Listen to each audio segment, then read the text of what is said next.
As an instrumentations and controls engineer, I work with a lot of controller hardware to automate and monitor the manufacturing process of the nuclear medicine. My day-to-day jobs include configuring hardware, creating schematics, writing software, as well as performing system investigations. So Opal is Australia's only nuclear research reactor. Essentially, my job as an Opal systems engineer is to make sure that all of the plant systems and equipment inside the reactor is functioning and is properly maintained, and the performance is also optimized as well. A lot of this is really understanding the nuclear technology that we use and how different systems interact with each other.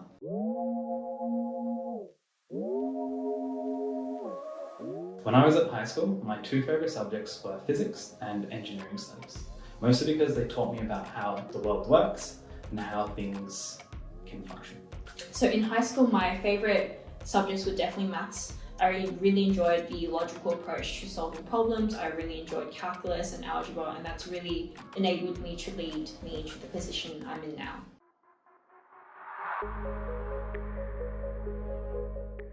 My plan after high school was to study mechanical, electrical and software engineering, which is impossible, so I decided to study mechatronics combined with computer science instead, which I thought was a fantastic way to experience all of the engineering disciplines. So I studied materials engineering in uni. During that time, I was trying to find some internships just to fill my 60-day IT requirements. And one of those internship placements was actually at ANSTO in the Synroc team. So I came to ANSTO in about 2021, did my internship, which led me into an honours thesis with Synroc, where I studied corrosion, and that led me into the graduate program which I applied for. After a couple months of the graduate program, I've finally understood where I really wanted to transition and where my job and my interests wanted me to go at least, and that led me into my current position as the Opal systems engineer.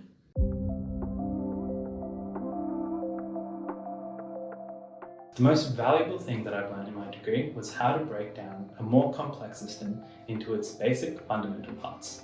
Because I've learned about electrical, mechanical and software, it gave me the opportunity to understand each of those disciplines in individual detail, which gave me the ability to understand the system in its most holistic form. So the most valuable thing I learned in STEM was definitely communication.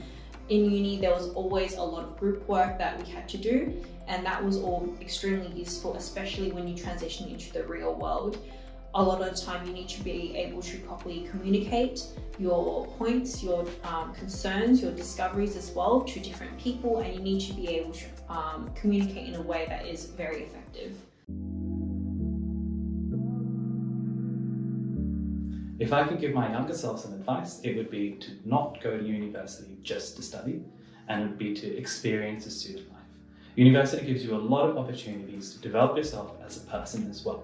And as an engineer, I'm a problem solver, and this means that I need to have a lot of technical abilities as well as a lot of interpersonal skills as well. My biggest advice to my younger self is definitely to stop putting pressure on yourself. I had a belief that the ATAR was the big number that provided me doorways into this very specific future that I wanted, but it was only until I got to university that I realized that transferring degrees was actually a very simple thing to do. And you don't really need your ATAR number after you graduate, really.